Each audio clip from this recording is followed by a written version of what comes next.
महाभारत के कुछ वर्षों बाद धरती पर श्री कृष्ण की लीला समाप्ति के बाद पांडवों ने श्री कृष्ण के परपोत्र वज्रनाभ जी को मथुरा का राजा बनाया। कुछ समय बाद वज्रनाभ जी अपनी 16,100 राजमाताओं को लेकर वृंदावन आए।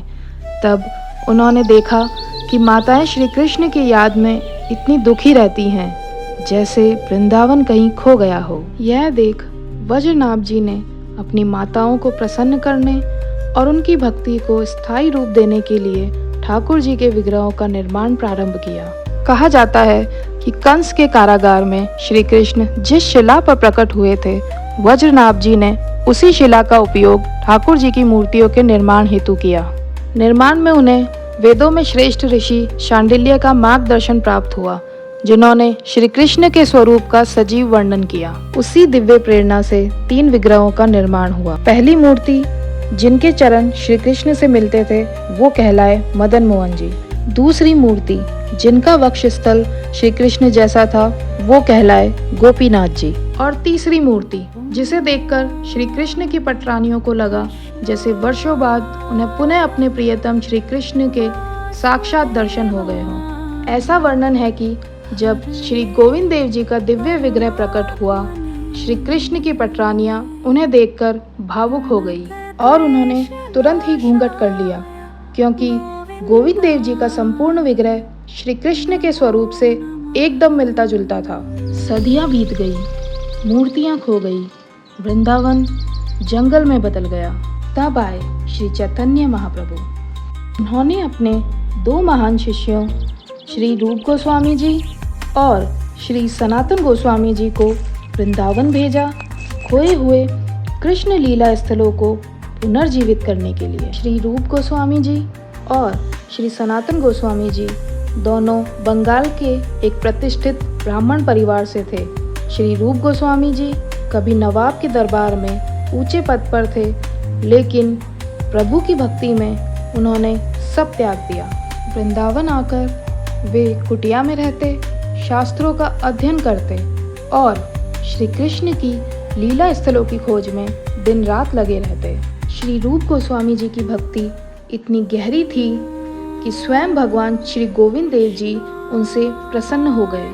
और एक दिन रूप गोस्वामी जी को सपना आया।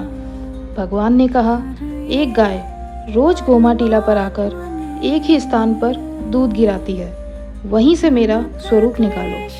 रूप गोस्वामी जी उस स्थान पर पहुंचे और खुदाई करवाई। जैसे ही मिट्टी हटी, धरती में से एक दिव्य मूर्ति प्रकट हुई। वो थे स्वयं भगवान श्री गोविंद देव जी। श्री गोविंद देव जी का प्राकट्य 1525 ईस्वी में बसंत पंचमी के शुभ दिन वृंदावन के गोमा टीला पर हुआ था। रूप गोस्वामी जी ने एक साधारण कुटिया में प्रभु की सेवा आरंभ की। हर दिन प्रेम से भोग लगाया जाता, कीर्तन होते और ब्रजवासी दर्शन को आते। यह मूर्ति ना तो पत्थर की लगती थी, ना ही किसी कलाकार की बनाई हुई। यह तो स्वयं श्री कृष्ण ही प्रतीत होते थे। समय बीतता गया और गोविंद देव जी की महिमा दूर दूर तक फैल गई।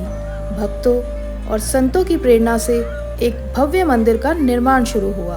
1576 में आमेर के राजा भगवंत दास और उनके पुत्र मान सिंह ने इस कार्य को आगे बढ़ाया और 1590 में गोविंद देव जी का दिव्य मंदिर पूर्ण हुआ।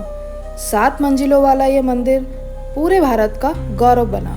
लेकिन 1669 में औरंगजेब ने मंदिरों को तोड़ने का आदेश दिया। भक्त डरे नहीं, भगवान की रक्षा करने चले और गोविंद देव जी की मूर्ति को कामा, बरसाना, राधा कुंड होते हुए गोविंदपुरा और फिर कनक वृंदावन जयपुर लाया गया। फिर एक रात जयपुर के संस्थापक सवाई जय सिंह को गोविंद देव जी ने सपने में आकर कहा, जिस महल में तुम रह रहे हो मुझे वहां स्थापित करो। अगले ही दिन राजा ने महल खाली किया और वो महल बना ठिकाना श्री गोविंद देव जी मंदिर, और जयपुर राज्य की मोहर पर लिखा गया श्री गोविंद चरण सवाई जय सिंह शरण। आज भी जयपुर के लोग कहते हैं, हमारे राजा तो गोविंद देव जी हैं, हम तो सिर्फ सेवक हैं। यही है वृंदावन के सप्तनिधि की पहली निधि श्री गोविंद देव जी, जो सिर्फ पत्थर नहीं स्वयं श्री कृष्ण है। राधे राधे। अच्युतं केशवं कृष्णदामोदरं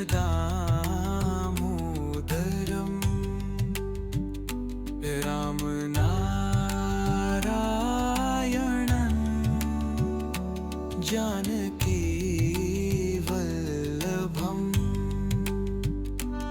अच्युतं केशवं कृष्णदा